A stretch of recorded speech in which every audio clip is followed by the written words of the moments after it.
आइल्स writing की इस exercise करने का मकसद ये है कि हम ये देखें कि टॉपिक्स को अप्रोच किस तरह किया जाता है उसके इंट्रोडक्शन के हवाले से। क्योंकि 90% आइल्स के कैंडिडेट्स राइटिंग में इसलिए फेल होते हैं या उनका बैंड इसलिए कम आता है कि वो इंट्रोडक्शन के कुछ इम्पोर्टेंट रूल्स को फॉलो नहीं कर पाते। सबसे पहला रूल के टास्क 2 में, जिसमें आपने अक्सर और बेशतर साइड लेनी होती है किसी क्लेम की या उसको अपोज करना होता है आर्गुमेंट्स को यूज करके, उसमें स्टार्ट में हमने गिवन स्टेटमेंट को, गिवन क्लेम को, गिवन ओपिनियन को रीफ्रेज करना होता है। गिवन चीज को ही हमने थोड़ा सा एक्सपोज करके एक्सपैंड करके लिखना होता है। अब इस यहाँ पे गलती लोग ये करते हैं कि वो गिवन स्टेटमेंट को बिल्कुल भी रीफ्रेज नहीं कर पाते, या तो वो बिल्कुल गिवन डायरेक्शन जो मांगी गई होती है उसके ऑपोजिट चल पड़ते हैं, या वो बिल्कुल रिफ्रेश करते हुए वही वर्ड्स यूज कर देते हैं जो दिए गए हों। उनको अपनी वर्ड्स यूज करने नहीं आते। ये दोनों बड़ी गलतियां होती हैं। तीसरी सबसे बड़ी गलती जो आइल्स राइटिंग में फेलियर की रीजन बनती है वो ये है कि टॉपिक पे ना रहना। तो टॉपिक को समझने के लिए कितनी इम्पोर्टेंस है टॉपिक को समझने की, इसके ऊपर एम्फेसिस तो मैं अपनी सारी वीडियोस में करता रहा हूँ। लेकिन मैंने सोचा कि प्रैक्टिस करके ही पता चल सकता है, क्योंकि लेक्चर देने और रूल्स बताने के लिए तो बहुत लोग अवेलेबल हैं, लेकिन प्रैक्टिकली करके कोई नहीं दिखा रहा। ये तो कैंडिडेट्स को बहुत कंफ्यूजन है कि राइटिंग में टॉपिक्स को किस तरह अप्रोच किया जाए। तो इस टॉपिक को हम पढ़ते हैं। ये एक पास्ट पेपर है, एक इंटरनेट के ऊपर सैंपल अवेलेबल था, वो मैंने वही पिक किया है। Advances in science and technology and other areas of society in the last 100 years have transformed the way we live as well as postponing the day we die. There is no better time to be alive than now. To what extent do you agree or disagree with this opinion? सबसे important चीज़ तो हम इसमें claim को देखेंगे जो statement दी गई है। ये मैटर नहीं करता कि आप उसको अपोज करें या आप उसकी फेवर में जाएं। आपके आर्गुमेंट्स जरूर स्ट्रांग होने चाहिए। तो आपने जो भी डिसीजन लेना है कि आपने फॉर जाना है या अगेंस्ट, वो इस बेस पे नहीं लेना कि आप एग्जामिनर के पॉइंट ऑफ व्यू से सोचें या लोगों के पॉइंट ऑफ व्यू से सोचें। आपने सिर्फ राइटिंग का टेस्ट अच्छा पास करना है। उसके लिए उस वक्त आपके जहन में जो भी आर्गुमेंट्स आ रहे हैं उनमें से आप आर्गुमेंट्स को देखें और ये पिक करें कि आप कौन सी साइड लेंगे, और इसके अलावा और कोई चीज़ मैटर नहीं करती। Advances in science and technology and other areas of society in the last 100 years have transformed the way we live as well as postponing the day we die. अब मैं इसको रिफ्रेश करना शुरू करता हूँ और मैं कौन सी साइड लूंगा और मेरे आर्गुमेंट्स क्या होंगे। आर्गुमेंट्स तो मैं एक और वीडियो में बताऊंगा। यहाँ पे हमने सिर्फ इंट्रोडक्शन को देखना है। तो मैं जो साइड लूंगा वो मैं पार्शियल साइड लूंगा, मैं बैलेंस करूंगा। ये भी ज़रूरी नहीं है कि आप हमेशा बैलेंस करें। आप टोटली डिसएग्री भी कर सकते हैं, टोटली एग्री भी कर सकते हैं, लेकिन यहाँ पे क्योंकि लिखा हुआ है to what extent do you agree, तो मैं ये कहूँगा आई पार्शियली एग्री। लेकिन पहले हम इम्पोर्टेंट चीज़ रीफ्रेज की तरफ आते हैं। मैं गिवन स्टेटमेंट को पहले रीफ्रेज करूंगा, उसके बाद उससे एग्री या डिसएग्री करूंगा। तो हम लिखेंगे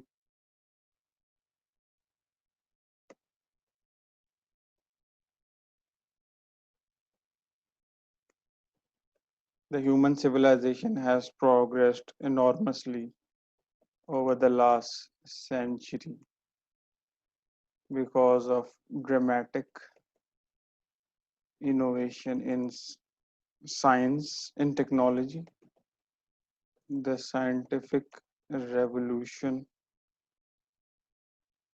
एंड अब क्योंकि यहाँ पे उसने लिखा हुआ है and other areas of society, मैंने किसी चीज को मिस नहीं करना रिफ्रेश करते हुए, ताकि एग्जामिनर को ये पता हो कि ये टॉपिक को समझ रहा है और टॉपिक को कवर कर रहा है पूरा का पूरा। इंट्रोडक्शन में अगर आपका इंट्रोडक्शन वीक होगा और उसे ये पता लग गया कि आपने टॉपिक के तमाम एंगल्स को साथ लेके नहीं चल रहे, तो उसके ऊपर इंप्रेशन अच्छा नहीं पड़ेगा और मार्क्स कम आएंगे। तो यहाँ पे ये कहना चाह रहा है कि साइंस और टेक्नोलॉजी में जो एडवांसेस हुए और इसके अलावा सोसाइटी में डिफरेंट एरियाज में जो एडवांसेस हुए ओवर द लास्ट 100 years, उसने हमारी जिंदगियों को ट्रांसफॉर्म कर दिया है, और हम जो हमारी एज ऑफ डेथ थी उसको पोस्टपोन कर दिया है, डेथ को। तो मैंने यहाँ पे लिखा कि the human civilization has progress enormously over the last century because of dramatic innovation in technology, the scientific revolution and अब अदर एरियाज ऑफ सोसाइटी को भी मैंने कवर करना है, तो मैं कह सकता हूँ and broader domains of the society. तो ये प्रोग्रेस हमने सोसाइटी ने कर ली, साइंस में भी, टेक्नोलॉजी में भी, ब्रॉडर डोमेन्स ऑफ सोसाइटी में भी, जिसकी वजह से human civilization as a whole progress कर गई इनॉर्मसली। 100 years को मैंने रिफ्रेश करके ओवर द लास्ट सेंचुरी लिख दिया, ठीक है। This has completely changed our lifestyles and increased the life expectancy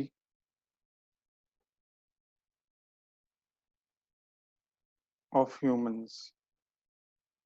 ये सब कुछ जो प्रोग्रेस हुई, इसने हमारी लाइफ स्टाइल को completely चेंज कर दिया। Important part, transform the way we live, हमारी लाइफ स्टाइल को चेंज कर दिया। And postponing the day we die, हम लोग अब दुनिया में लोग लेट मर रहे हैं क्योंकि हेल्थ केयर की फैसिलिटीज इतनी स्ट्रांग आ चुकी हैं कि एजिंग होती भी है तब भी डेथ नहीं हो रही दुनिया में ज्यादा। तो मैंने इसके लिए एक टर्म यूज कर ली, life expectancy. Increase the life expectancy of humans, वो भी बढ़ गई। अब मैंने इस चीज को कवर करना है, there is no better time to be alive now. तो मैं अब क्या कहूंगा कि some believe that we are living in the golden era of our history, या इस तरह की कोई स्टेटमेंट मैं दे दूं कि कुछ लोगों का ख्याल ये है कि हम गोल्डन एरा में रह रहे हैं। अब मैंने एक बात करनी है कि अब मैंने बताना है अपनी कि मैं कौन सी साइड लूंगा और कौन सी नहीं। तो यहाँ पे क्योंकि लिखा हुआ है to what extent do you agree और डिसएग्री विद दिस ओपिनियन, तो मैं टोटली एग्री या डिसएग्री इसलिए नहीं कर रहा कि मेरे पास दोनों साइड के आर्गुमेंट हैं। लेकिन जारी बात है, मैं ये नहीं कह सकता कि हम लोग इस वक्त गोल्डन एरा में रह रहे हैं। टेक्नोलॉजी की वजह से दुनिया में बहुत से प्रॉब्लम्स भी आए हैं। तो मैं ये लिखूंगा, I partially agree with this statement.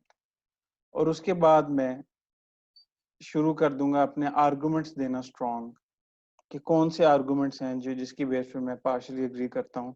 शुरू में मैं बताऊंगा कि किस तरह सोसाइटी ने हमारा लाइफस्टाइल बदल दिया है। पहले रनिंग वाटर नहीं होता था, इलेक्ट्रिसिटी नहीं होती थी, लोगों को पानी के लिए दूर दराज के इलाकों में जाना पड़ता था, हेल्थ केयर नहीं होती थी, कितने प्रॉब्लम्स होते थे। अब हमारे पास ईज ऑफ लाइफ बहुत बढ़ गया है, हम लोग अपनी हेल्थ का ख्याल रख सकते हैं, अब दुनिया में डेथ्स नहीं हो रही, अगर कोई भी इन्फेक्शन होता है हम एंटीबायोटिक्स खा सकते हैं। इस तरह की जो प्रोग्रेस हुई है वो फोकस करूंगा। उसके बाद मैंने क्योंकि पार्शियली एग्री किया तो मैं बहस करूंगा इस चीज़ के ऊपर कि गोल्डन एरा ये इसलिए नहीं है कि अभी दुनिया में बहुत से प्रॉब्लम्स आए, वॉर आई और इनक्वालिटी आई और डिप्रेशन आया और ओबेसिटी आई, तो टेक्नोलॉजी ने फ़ायदे तो बहुत दिए लेकिन उससे कुछ मसाइल भी आए, और इस तरह से बैलेंस करके चलूंगा। लेकिन इंट्रोडक्शन हर टॉपिक का आपने इसी तरह अप्रोच करना है कि चीज़ों को रिफ्रेश करना है और उसके बाद आपने क्लियर कट साइड लेनी है। अगर आप वेग हैं अपनी बातों में, कंफ्यूजिंग हैं, और आप ये नहीं बता रहे कि आप कौन सी साइड लेने लगे हैं आने वाले पैराग्राफ्स में, तो आपके मार्क्स बहुत ज़्यादा कटेंगे। ये सबसे बड़ी गलती लोग करते हैं।